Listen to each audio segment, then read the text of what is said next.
اعوذ باللہ من الشیطان الرجیم بسم اللہ الرحمن الرحیم الحمد للہ رب العالمین وصلی اللہ علی سیدنا محمد و اہل بیتہ الطاہرین اللہم صل علی محمد و آل محمد۔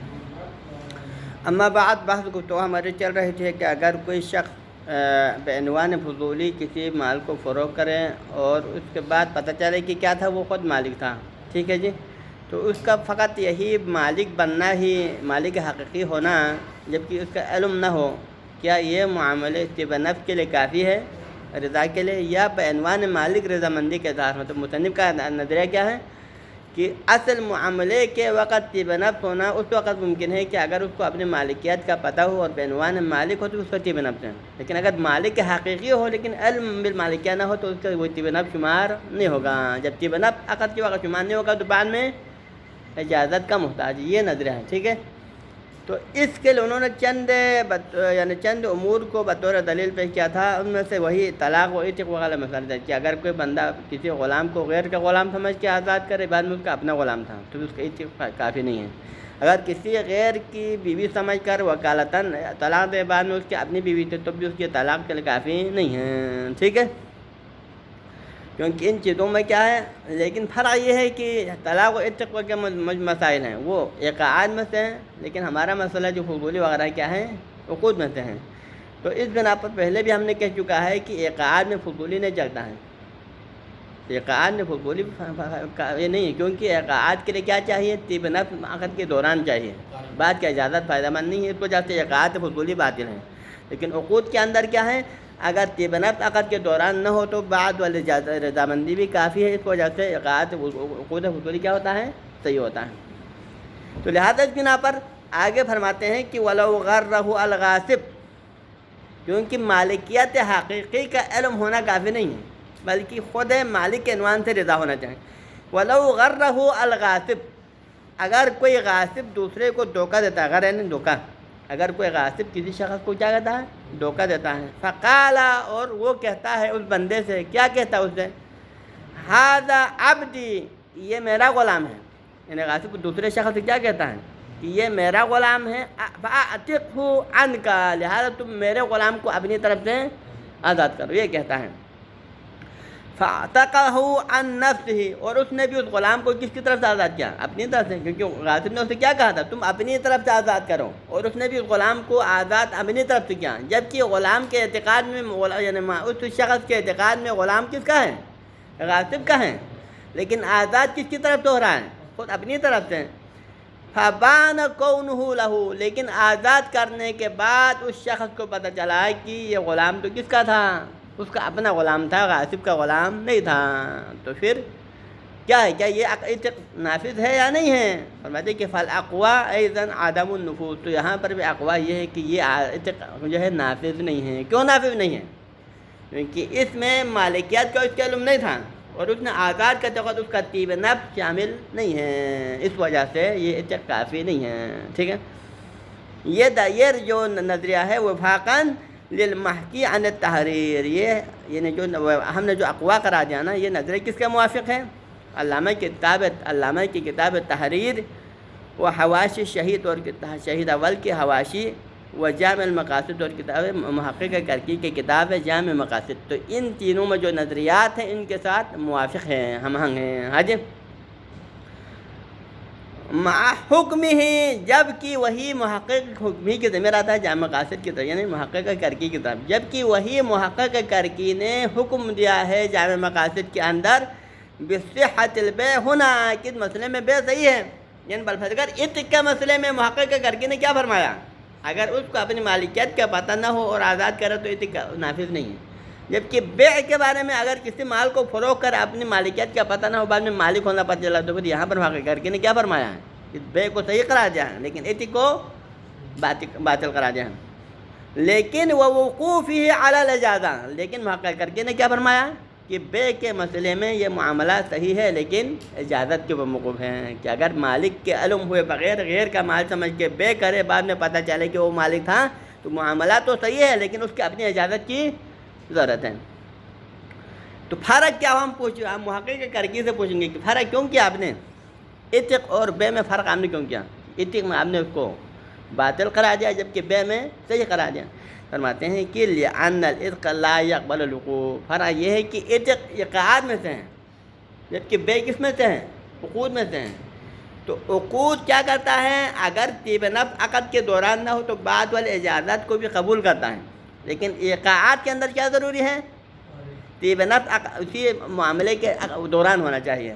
اگر عند المعاملہ اگر یہ عتق کے دوران اگر طیب نفس ثابت نہ ہو تو پھر بعد کا نفوذ جو ہے اجازت قبل قبول، اجازت لاحق عقود قبول کرتا ہے لیکن ایقاعات اجازت لاحقہ کو قبول، بلکہ اس میں رضامندی کب ہونا چاہیے؟ دوران معامل ہونا چاہیے۔ سمجھا نہیں رہا ہے؟ تو لہٰذا اس بنا پر کیونکہ عتق کیا ہے؟ لا یقبل الوقوف، کیونکہ عتق اجازت کے وقوف کو قبول کیونکہ نہیں کرتا ہے، اس وجہ سے فَإِذَا لَمْ يَحْصُلُ الْقَصْدُ، لہٰذا عتق کے دوران اگر کوئی غلام آزاد کر رہا ہو اس وقت اگر قصد حاصل نہ ہو، کس چیز کا قصد حاصل نہ ہو؟ اِلَىٰ فَكِّ مَالِهِ مُقَارِنًا لِاسْتِغَاثَ، کہ اگر اس کا مال، یہاں غلام اس کا مال ہے نا، اور عتق کے ذریعے سے کیا کر رہا ہے؟ وہ اپنے اس مال کو اپنی ملکیت سے آزاد کرا نہیں کرا، تو اس وقت کیا ہونا چاہے؟ اپنے مال کو اپنی ملکیت سے آزاد کرتے وقت قصد ہونا چاہیے۔ کس کا قصد؟ کہ اپنے مال کو اپنی ملکیت سے آزاد کرنے کا قصد، اور وہ بھی کب ہونا چاہیے؟ قصد کس وقت ہونا چاہیے؟ مقارناً لِاسْتِغَاثَ، اذا لم يحصل، یہاں لمحہ ہے نا، کہ اگر قصد عقد کے ساتھ مقارنت کے ساتھ حاصل نہ ہو تو پھر وقعت باطلہ تھا، کیونکہ اس کے اندر کیا ہونا چاہیے تھا؟ حق کے مالی ہی کا اسی عقد کے وقت مقارن ہونا شرط تھا۔ اگر عقد کے دوران یہ قصد شامل حال ہو تو پھر معاملہ صحیح ہونا تھا، لیکن چونکہ یہاں پر کیونکہ اپنی مالکیت کا اس کو پتہ نہیں ہے، غیر کا مال سمجھ کے آزاد کرانا، کیونکہ یہ قصد یہاں حاصل نہیں ہے، یہ قصد یہاں پر حاصل وہ اپنے مال کو آزاد کرنے کے ارادے سے نہیں کر رہا ہے، تو اس بنا پر وقعت باطلہ تھا، کیونکہ اذن یہاں مقرون معاملہ نہیں ہے، لہذا اس بنا پر یہ کیا ہے؟ معاملہ باطل ہے۔ ہاں جی، بخلاف البیع، برخلاف بے کے، کیوں؟ کیونکہ بے میں کیا ہے؟ قصد الی تملیک عقد کے وقت تو حاصل نہیں ہے، لیکن کیونکہ بے عقود میں سے ہیں اور وہ کیا کرتا ہے؟ بعد کی اجازت کو قبول کرتا ہے نا، اجازت لاحقہ کو قبول کرتا ہے، تو لہٰذا اگرچہ عقد کے ساتھ قصد مقارن نہ بھی ہو تو فرق نہیں پڑتا ہے، کیونکہ بعد میں اجازت کے ذریعے سے وہ رضا حاصل کر سکتا ہے۔ ہاں جی، تو لہٰذا فلا تناقض بین حکمہ بطلان العتق و صحت البیع مع الاجازہ، لہٰذا محقق کرکی کہ اس دو حکم میں کوئی تناقض نہیں ہے۔ محقق کرکی نے کیا کہا تھا؟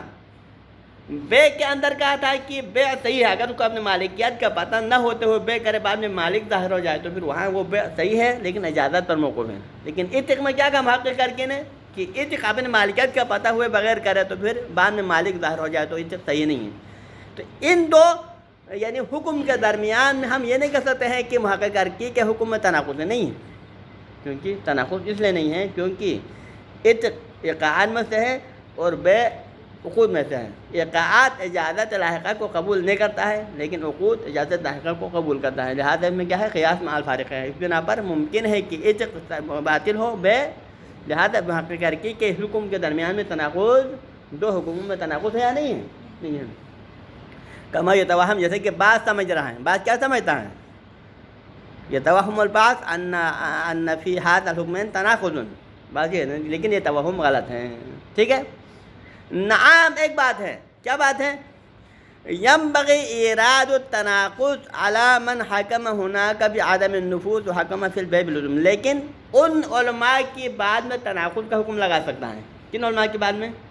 کہ اگر وہ عقود ایقاعات کے اندر، عتق و طلاق کے اندر ڈائریکٹ بطلان کے قائل ہو جائے، لیکن عقود کے اندر بیع وغیرہ کے اندر کہے کہ وہاں پر ڈائریکٹ ہی عقد لازم ہے، اجازت کی ضرورت نہیں ہے، یعنی کہ اجازت کے بغیر توقف اجازت کے ڈائریکٹ معاملے کو لازم ہونے کے قائل ہو، کہاں پر؟ عقود کے اندر ہے، یعنی اجازت وہاں پر بیع وغیرہ اندر، اجارہ وغیرہ کے اندر، لیکن یہاں ایقاعات کے اندر آ کے کیا کہیں؟ ڈائریکٹ بطلان کے قائل ہو جائے تو پھر وہاں پر تناقض ہیں۔ ٹھیک ہے؟ تناقض کیوں ہے؟ تناقض اس لیے کہ وہاں پر دونوں کے اندر عقد کے وقت اجازت اذن مقارن نہیں ہے۔ اب اذن مقارن نہیں ہے تو قصد کیا ہے دونوں میں؟ قصد یہ ہے کہ یہ مال معین، اب یہ مال معین اس کا اپنے ہونے کا تو پتہ نہیں ہے، لیکن فقط یہی قصد ہے کہ یہ مال معین، اس مال معین کو میں اپنی ملکیت سے باہر کراؤں، یہ قصد ہے نا۔ تو اگر یہی قصد کافی ہے اس کی مالکیت ظاہر ہونے کے لیے، بالفاظ دیگر مالکیت حقیقی، ہم دوسرا الفاظ نہیں کہیں گے، اگر مالک حقیقی ہونا ارضاء باطنی کے لیے کافی ہے تو کیا ہونا چاہیے؟ پھر عقود اقاعت بھی صحیح ہونا چاہیے، عقود بھی صحیح ہونا چاہیے۔ پھر بعد میں عقود میں اجازت کی ضرورت نہیں ہے، اقاعت میں بھی اجازت کی ضرورت، ٹھیک ہے نا؟ کیونکہ اگر آپ اسی قصد کو ہی معاملے کے لیے اجازت شمار کرتے ہیں، یعنی کہ مالکیت حقیقی کافی ہے، مالکیت ظاہری ہونا ضروری نہیں ہے، تو پھر عقود بھی صحیح ہونا چاہیے، اقاعت بھی صحیح ہونا چاہیے، ٹھیک۔ لیکن اگر آپ فقط مالکیت حقیقی کا ہونے کو کافی نہیں سمجھتا ہے، بلکہ اس کا اپنے علم بالمال کیا ہونا چاہیے عقد معاملے کے دوران، تو اس دوران میں پھر کیا ہونا چاہیے؟ پھر اقاعت کو باطل ہونا چاہیے، کیونکہ اجازت کو قبول نہیں کرتا ہے، لیکن عقود کے اندر اجازت کی ضرورت ہونا چاہیے، کیونکہ اس میں طب نفس جب شامل حال نہیں ہے تو بعد میں طب نفس آئے تو پھر معاملہ صحیح ہو سکتا ہے۔ تو لہٰذا کیا کہہ سکتے ہیں ہم؟ ینبغی اعراض التناقض، یعنی تناقض والا اشکال وارد کر سکتا ہے ہم، تناقض والا اشکال کہ آپ کے دونوں حکم میں تناقض ہیں، یہ اشکال ہم کر سکتا ہے۔ کن کے اوپر کر سکتا ہے؟ علی من، ان علماء کے اوپر کر سکتا ہے کہ حکم ہناک، تو وہاں کا اشارہ ہے اقاعت کے اندر، یعنی عتق کے اندر اور طلاق کے اندر، ہناک کا اشارہ ہے، وہاں پر کیا حکم لگا دے؟ عدم النفوذ، یعنی کہ عتق نافذ نہیں ہے کیونکہ اس کو اپنے مالکیت کا پتہ نہیں ہے، طلاق نافذ نہیں ہے کیونکہ اپنے شوہر ہونے کا پتہ نہیں، وہاں پر عدم نفوذ کا حکم لگائے۔ وحکم فی البیع باللزوم، جبکہ دوسری طرح سے بیع کے اندر وہ کیا حکم لگا دیں کہ اگر کسی مال کو اپنی مالکیت کے علم ہوئے بغیر فروخت کرے تو وہاں کیا حکم لگائے؟ باللزوم، ڈائریکٹ ہی بیع کو لازم کرا دے، وہ عدم الحاجہ الی الاجازہ، اور کہے کہ اجازت کا محتاج، تو پھر یہاں پہ یہ تناقض ہے، یہاں ان کی باتوں میں ہے کیا ہے؟ تناقض ہے۔ تناقض کس سے ہے؟ تناقض بنا پر ہے کہ فَإِنَّ الْقَصْدَ إِلَىٰ إِنْشَاءٍ يَتَعَلَّقُ بِمَالٍ مُعَيَّنٍ، کہ اگر یہی قصد کرنا، کس کا قصد کرنا؟ اِلَىٰ إِنْشَاءٍ، ایسے انشاء کا قصد کرنا ہے کہ يَتَعَلَّقُ بِمَالٍ مُعَيَّنٍ، جو کسی مال معین کے ساتھ، یعنی کہ اس کے اپنے مالکیت کو پتہ نہیں ہے نا، لیکن قصد کیا کرا ہے؟ فقط مال معین کے نقل ملکیت کا قصد کرا ہے۔ ایک مال معین کی پھلان یہ مال معین، اس کو میں آگے نقل کراؤں، لیکن اس مال معین کا آپ کے مالک ہونے کا پتہ نہیں ہے، منشی کا اپنا ہونا پتہ، تو فقط یہی قصد ہی اس کی طیب نفس کے ثبوت کے لیے کافی ہے، تو پھر کیا ہوگا؟ پھر اقعاد میں بھی کافی ہوگا، حکم میں بھی کافی ہوگا۔ لیکن اگر آپ کی مالکیت کا علم ہونا ضروری ہے طیب نفس کے لیے، تو پھر یہ طیب نفس دونوں صورتوں میں حاصل نہیں ہوگا۔ فَإِنَّ الْقَصْدَ إِلَىٰ إِنْشَاءٍ، اگر ایسے انشاء کا قصد کرنا کہ یتعلق بمعین، جو کسی مال معین سے متعلق ہو، وَمَالِ الْمُنْشِ، مال المنشی فی الواقع، جبکہ وہ مال کس کا تھا واقع میں؟ حقیقت میں خدا کے علم میں تو کیا ہے؟ علم میں خداوندی میں تو یہ اسی خود اپنے منشی کا مال ہے۔ من غیر علمی بھی، من غیر علمی بھی، لیکن خود منشی کو انشاء کرتے وقت اس کا علم ہے یا نہیں ہمارے فرض میں؟ خود اسی انشاء کرنے والے کو اب انشاء کا علم نہیں ہے کہ یہ مال میرا ہے یا نہیں، بلکہ وہ غیر کا مال سمجھ کے آگے دے رہا ہے، تو اس کا مطلب پھر قصد کیا ہوگا اس کا؟ میرے مال کو نقل کرا ہوں، یہ تو قصد نہیں کرے گا نا، بلکہ کیا قصد کرے گا؟ اس مال معین کو آگے نقل کروں گا، یہ قصد کرے گا، ٹھیک۔ تو اگر یہی قصد کافی ہو، یعنی اس کا فقط، یعنی منشی کا مال حقیقت میں ہونا، اس کا مالک حقیقی ہونا، یہی بات قصد کرنے کے لیے کافی ہے، ان کان یکفی، اگر یہی قصد اکیلا کافی ہو، کس کے لیے؟ فی طیب النفس والرضا، اس طیب نفس کے حاصل کرنے کے لیے یا اس رضا کا حاصل کرنے کے لیے، المعتبر فی جمیع الانشاءات، جو کہ تمام انشاءات میں معتبر ہے، کیونکہ طیب نفس کیا ہے؟ جتنے بھی انشاءات ہیں اس میں بھی طیب نفس ضروری ہے، جتنے بھی عقود ہیں اس میں بھی کیا ہے؟ اقعات ہیں، انشاءات دونوں کو شامل ہے۔ دیکھیں انشاءات کا دائرہ کار عام ہے، انشاءات عقود میں بھی شامل ہوتا ہے، انشاءات اقعاد میں بھی ہوتا ہے، کیونکہ اقعا بھی انشاء ہوتا ہے، عقود بھی انشاء ہوتا ہے نا، تو لہذا طیب نفس معتبر ہے، رضا مالک معتبر ہے، کہاں پر؟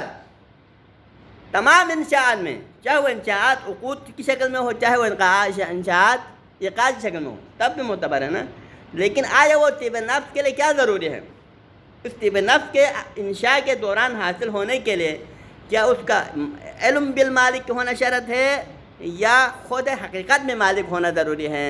ان دو، تو اگر ہم کہیں کہ اس طیب نفس کے حصول کے لیے فقط مالکیت حقیقی ہونا کافی ہے، اس کے اپنی مالکیت کا علم ہونا ضروری نہیں ہے. اسی مالکیت واقع ہونے کے عنوان سے مال معین کے نقل کرنے کا قصد کرے تو پھر خود بخود طیب نفس اور رضا حاصل ہو جاتا ہے. اگر ہم کہیں تو پھر کیا ہوگا؟ پھر یہ تو کہاں ہے؟ یہ صفات عقود کے اندر بھی ہے. کہ عتق و طلاق میں بھی یہی صفات موجود ہے، کیونکہ اس نے اگرچہ خود مالک تو نہیں ہے، مالکیت کا علم تو نہیں ہے، لیکن واقع میں تو مالک ہے، تو لہذا وہاں پر بھی طیب نفس ہے. اور یہی بات بے کے اندر بھی ہے، کیونکہ تب بھی ہے. تو نتیجے میں پھر آپ کو یہ کہنا صحیح نہیں ہے کہ وقاعات کے اندر طلاق و عتق تو باطل ہے لیکن نکاح صحیح ہے. اس طرح کہنا بے صحیح ہونا یہ غلط ہے، صحیح نہیں ہے. آج تو لہذا ان کان یکفی، اگر یہی فقط مال معین کا، جو کہ مال معین واقع میں تو منشی کا اپنا تھا لیکن اس کو ایک علم نہیں تھا، فقط اسی عنوان سے یہی مال معین کے انشاء کا قصد کرنا، ان کان یکفی، اگر یہ کافی ہو. کس کے لیے کافی ہو؟ فی طیب نفس و رضا، اس طیب نفس و رضا کے حصول کے لیے المعتبر فی جمع الانشاءات الناس، جو کہ ان لوگوں کے تمام انشاءات کے اندر ضروری ہے، المتعلقہ باموالہم، جو کہ ان کے اموال سے مربوط ہیں. اگر یہی طیب نفس کے لیے یہی مقدار ہے، طیب نفس کے حصول کے لیے فقط مالکیت واقعی ہونا ہی کافی ہے، تو پھر وجب الحکم بوجوب وقوع الاصغر، تو پھر آپ کو کیا کہنا چاہے؟ پھر عتق کے بھی وقوع کا حکم لگانا چاہے. آپ کے نظر میں پھر آپ کہتے ہیں جو عتق باطل ہے، نہیں ہوگا، کیونکہ طیب نفس ابھی فلان عتق کے اندر بھی وہ طیب نفس موجود ہے، وہ رضا موجود ہے، لہذا آپ کو اس عتق کو کیا کرا دینا چاہیے؟ صحیح کرا دینا چاہیے. حج ایک ہوئی. اب دوسری صورت، وَإِنِ اُعْتُبِرَ فِي طِيبِ النَّفْسِ الْمُتَعَلِّقِ بِإِخْرَاجِ الْأَمْوَالِ عَنِ الْمِلْكِ، لیکن اگر آپ کہیں کہ طیب نفس کے حصول کے لیے ضروری ہے، کون سے طیب نفس؟ المتعلق بِإِخْرَاجِ الْأَمْوَالِ عَنِ الْمِلْكِ، یعنی ان لوگوں کے مال کا اپنی ملکیت سے نکالنے کے لیے، لوگوں کے اموال کا اپنی ملکیت سے نکالنا، کیونکہ ملکیت سے نکالنا عتق کے اندر بھی ہے اور بے کے اندر ہے. نہیں، بے کے اندر بھی آپ اس بے کے ذریعے سے مال کو اپنی ملکیت سے نکال رہا ہے، عتق کے اندر بھی غلام کو کیا کرنا؟ اپنی ملکیت سے نکالنا ہے. ٹھیک ہے نا؟ تو لہٰذا دونوں کے اندر کیا معتبر ہے؟ طیب نفس معتبر ہے. اپنی ملکیت سے مال کو خارج کرنے کے لیے آپ کے لیے طیب نفس چاہیے. اب اس طیب نفس کے اندر کے جو آپ کے اموال کا آپ کی ملکیت سے خارج کرنے کے لیے جو طیب نفس معتبر ہے، اس طیب نفس کے اندر آپ ضروری قرار دیں. یعنی اعتبار، اگر اس طیب نفس کے لیے آپ ضروری قرار دیں، کیا ضروری قرار دیں؟ العلم بکونہ مالا لہ، یعنی کہ آپ کے مال کا آپ کی ملکیت سے نکالنے کے لیے جو طیب نفس چاہیے، اس طیب نفس کے لیے ضروری ہے کہ آپ کو اپنے مالکیت کا علم ہو. اگر آپ کو اپنے مالک ہونے کا علم ہو کہ اگر قصد کرے تو طیب نفس حاصل ہوگا. آپ کی مالکیت کا علم ہوئے بغیر اگر آپ نقل ملکیت کا قصد کرے تو نقل ملکیت نہیں ہوگا، طیب نفس حاصل. اگر آپ یہ کہیں تو پھر کیا ہوگا؟ پھر وَلَمْ يَكْفِي مُجَرَّدُ مُصَادَفَةِ الْوَاقِعِ، ان طیب نفس کے حصول کے لیے فقط اتفاق کے ساتھ آپ کا مالک ثابت ہونا یہ کافی نہیں ہے، بلکہ آپ کو اپنی مالکیت کا علم بھی ہونا چاہیے. اگر اس کو اگر ضروری قرار دینے کی صورت میں کیا ہونا چاہیے؟ پھر وجب الحکم بعدم اللزوم، پھر آپ کو پھر بے کے اندر بھی کیا کہنا چاہیے؟ کہ ڈائریکٹ بے لازم نہیں ہوگا، بلکہ بے کا لزوم موقوف ہوگا کیوں پر؟ ایسا، کیونکہ ابھی طیب نفس حاصل نہیں ہے نا. جب آپ یہ بے کر رہا تھا تو آپ کو فقط اتنا پتہ ہے کہ یہ غیر کا مال ہے، آپ غیر کے مال کے عنوان سے بے کر رہا ہے، اور اس مال کو ملکیت سے نکالتے وقت آپ نے اپنے مالک ہونے کا قصد تو نہیں کیا نا. جبکہ طیب نفس کے لیے کیا شرط ہے؟ اپنی مالکیت کا علم ہونا شرط ہے. تو اس کا مطلب یہ ہے کہ یہ بے کے وقت آپ کے لیے طیب نفس حاصل تھا نہیں تھا؟ عقد کے دوران طیب نفس حاصل نہیں تھا. جب نہیں تھا تو پھر بے کے اندر یہ خاصیت موجود ہے کہ طیب نفس بعد میں حاصل ہو تب بھی وہ نافذ ہو سکتا ہے. تو پھر آپ کو وہاں کیا حکم دینا چاہیں؟ بے کے ڈائریکٹ لزوم کا حکم نہیں لگانا چاہیں، بلکہ آپ کو کہنا چاہیے کہ بے تو لازم ہے، بشرط کہ اگر یہ بعد میں اپنی مالکیت کا علم ہو جائے تو کیا کریں؟ اجازت دے دیں. ٹھیک ہے؟ تو پھر بے کے ڈائریکٹ لزوم کا حکم نہیں لگانا چاہتے. سمجھ میں آ گیا ہے مسئلہ؟ بس اگر آپ کیا معتبر سمجھتے ہیں طیب نفس کے لیے؟ طیب نفس کے لیے کیا چیز معتبر ہے؟ فقط مالک واقعی ہونا، جبکہ اس کا علم نہ بھی ہو تب بھی طیب نفس حاصل ہو سکتا ہے. تو پھر آپ کو ایقاعات کو بھی صحیح قرار دینا چاہیے، عقود کو بھی، کیونکہ وہ طیب نفس تو دونوں کے اندر ہے. ٹھیک ہے؟ لیکن اگر طیب نفس کے حصول کے لیے آپ مالکیت کا علم ہونے کو ضروری سمجھیں کہ آپ کو اپنی مالکیت کا علم ہو تو طیب نفس حاصل ہوگا، وإلا نہیں ہوگا، اس کو ماننے کی صورت میں پھر آپ کو کیا کہنا چاہیے؟ پھر بے کے اندر بھی وہ طیب نفس نہیں ہے نا، لہٰذا بے کے صحت کو آپ کیا کرانا چاہیے؟ اجازت پر موقوف کرا دینا چاہیے کہ اگر بعد میں رضا حاصل ہو تو چاہیے، وإلا پھر ڈائریکٹ لزوم کا فتویٰ آپ کے لیے درست نہیں ہے. ٹھیک ہے؟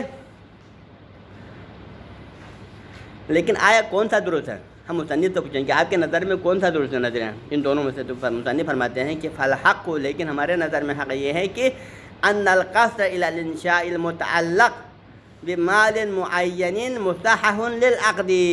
ٹھیک ہے، ان عقد اور اقعاد میں فرق ہے ہمارے نظر میں کہ ان القصد الى الانشاء المتعلق، کہ آپ جو انشاء کر رہے ہیں، انشاء کس چیز کا انشاء؟ اپنے مال کو دوسرے کی ملکیت میں منتقل کرنے کے پر جو انشاء کر رہے ہیں نا، تو اس میں آپ کیا قصد کر رہے ہیں؟ قصد یہ کر رہے ہیں کہ ان الانشاء بالمتعلق بمال معین، کسی مال، یعنی آپ کے اپنے مالکیت کا پاس بالفرض نہیں ہے، آپ کو اس وقت اپنے مالکیت کا علم، لیکن مالکیت کا علم نہ ہوتے ہوئے بھی آپ کیا کر رہے ہیں؟ مال معین کو آگے نقل کرنے پر انشاء کر رہے ہیں. تو فقط اس سے مال معین کو نقل ملکیت کرنے پر انشاء کرنا، یہی کیا ہے؟ مصحح، عقد کے لیے مصحح بن سکتا ہے، عقد کے لیے مصحح بن سکتا ہے. کیا مطلب ہے کہ ایقاع کریں عقد کے لیے؟ کیوں عقد کے لیے کیوں مصحح بن سکتا ہے؟ بمعنی قابلیت ہی للتاثیر، کیونکہ عقد کے اندر خاصیت یہ ہے کہ وہ ابھی فعلاً طب نفس حاصل نہ بھی ہو، تب بھی بعد میں رضا متاخر کے ذریعے سے صحیح ہو سکتا ہے نا. کیونکہ عقود کے اندر کیا خاصیت ہے؟ اگر طب نفس فعلاً موجود نہ ہو تب بھی اس کے اندر مقتضی ہوتا ہے کہ بعد میں کسی وقت بھی رضا مالک اس کے اوپر لاحق ہو جائے تو پھر وہ لزوم ہو سکتا ہے. تو اس بنا پر اگرچہ طب نفس فعلاً نہیں ہے اس کے اندر، لیکن تب بھی عقد صحیح ہے، کیونکہ بعد میں اجازت لاحق ہونے کی صورت میں لزوم کی خاصیت اس کے اندر موجود ہیں. حج ولا يحتاج الى العلم بكونه مالا له، اور عقد کے اندر یہ محتاج نہیں ہے، عقد کے صحیح ہونے کے لیے اس بات کا محتاج نہیں ہے کہ عقد کے دوران ہی آپ کو اپنے مالکیت کا علم ہو، یعنی کہ میں خود مالک ہوں، بعنوان مالک میں اس مال کو آگے فروخت کر رہا ہوں، اس بات کے یہ ہونا، علم ہونا عقد کے لیے کافی نہیں ہے. ہاں جی ٹھیک ہے، لیکن یہ بات ذہن میں رکھو، یعنی عقد کے صحت کے لیے اپنے مالکیت کا علم ہونا تو کافی نہیں ہے.